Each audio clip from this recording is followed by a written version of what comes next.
According to U.S. tradition, Donald Trump was inaugurated as U.S. President last Monday. This was the 60th inauguration of the U.S. President. In this traditional event of the United States, some differences have been seen this time. State of the Union speeches and political ceremonies were all Trumpian. This year's program was different from another aspect. Due to severe cold, this event was held inside the Capitol in Washington, D.C. after almost 40 years. Trump showed on the first day of his second term that what he said on the campaign trail was not just lip service. Since last Monday, he has started taking strict steps to implement many of his election promises. Former President Joe Biden was sitting on one side of the inauguration ceremony. In the presence of Biden and other former presidents, Trump severely criticized various policies of the Biden administration. With that speech on Monday, Trump hinted at many profound and controversial changes in the coming days. In the speech, Trump announced that by electing him the winner in November, the people had given him a mandate against treason. Many such treasonous acts have already taken place in the United States, the end of the war. Donald Trump delivered the traditional words of unity at the inauguration ceremony. But the executive orders he signed after that speech sent a different message. Trump is much more popular now than 8 years ago, but the country is still divided over him. Trump's executive order includes immigration, which calls for mass deportations of undocumented immigrants. Echoing former Alaska governor and former Republican vice presidential candidate Sarah Palin's famous quote, Trump said, "Drill, baby, drill," meaning, drill for gas and oil. In these words, he clarified his position on the environment. He talked about raising tariffs to boost the economy. It is understood that this will be his main weapon in the economy. However, experts have warned that inflation in the United States may increase if this initiative is implemented. Trump is trying to justify these initiatives by saying that the United States is in crisis. In his view, the previous government had exposed the culprits. The government has failed to deal with crises and natural disasters. Trump said current U.S. government policy funds foreign border protection, but does not secure U.S. borders. He harshly criticized the health and education systems of the United States and said, "Children are taught to hate our country." Condemning the fundamentalist and corrupt system, Trump said that the government has involved itself in many disastrous events outside the country. Trump has promised that his second term will bring a golden age for the United States. He described his previous era as decadent for the United States. Trump spoke of a manifest destiny, U.S. expansionist policy in the 19th century, to outline his ambitions. In the speech, he talked about taking back control of the Panama Canal, renaming the Gulf of Mexico's Gulf of America, and renaming the Alaskan mountain Mount McKinley. This mountain is now known as Delaney. In the speech, Trump said, "Our sovereignty will be restored. Our security will be established. Justice will be restored to balance. Our government will end the hateful, violent, and unjust weaponization of the judiciary. Our highest priority will be to build a proud, prosperous, and free nation." Trump's voice echoed the same speech in his inaugural address 8 years ago. But the difference this time, compared to the last time, is that this time Trump is much more experienced and he may have prepared himself with that in mind.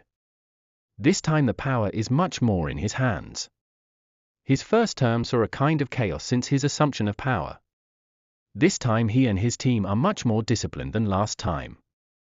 The number of executive orders Trump signed on Monday is many times more than any previous president. His signing of this executive order shows that these plans are already in place and that he is on track to fulfill his campaign promises. In 2017, he moved slowly to appoint people to his administration. In many cases, the appointed officials did not discuss the issues with him. 8 years ago, Trump lacked a party of loyalists.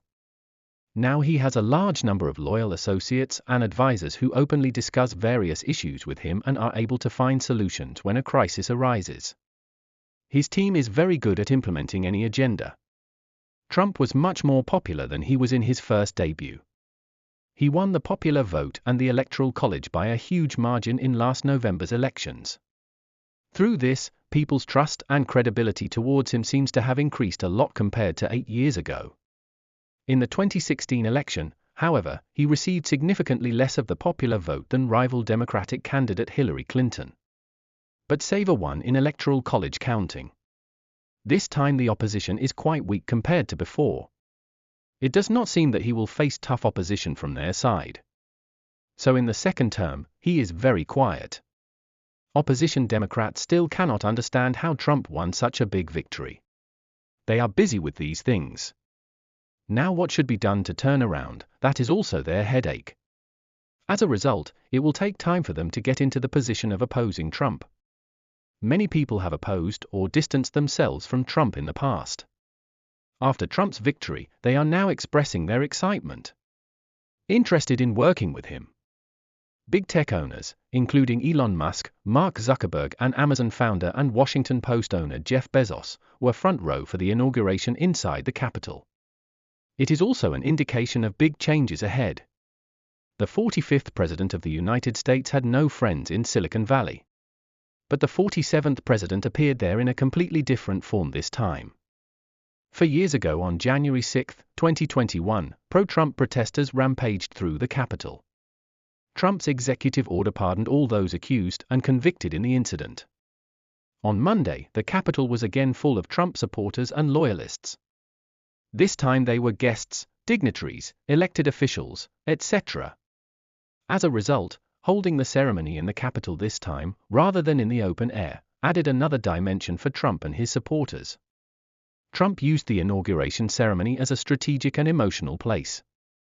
Trump knows very well that it is difficult to pass or repeal any law with narrow majorities in the House of Representatives and the Senate. He and the Republican members of Congress are also thinking about how to pass legislation in the future. Executive orders and executive actions are effective measures to signal any change, but they are temporary. Because later the president of another party can easily cancel those orders. But now everyone is talking about Trump's power. In every election campaign, he and members of his Republican Party have promised to use maximum power to implement the agenda. Trump wants to start fast. You mean, this time everything will be different? As a result, the first day of the second term started dramatically. But this is only the beginning. Executive orders are the easiest way to implement any declaration or desire. The real challenge lies ahead. Temporary relief was obtained by issuing executive orders in the first phase. But the important thing is that executive orders are not a solution. Inauguration is a moment to set goals and plans for the new president. Trump showed that on Monday, but it's just the beginning.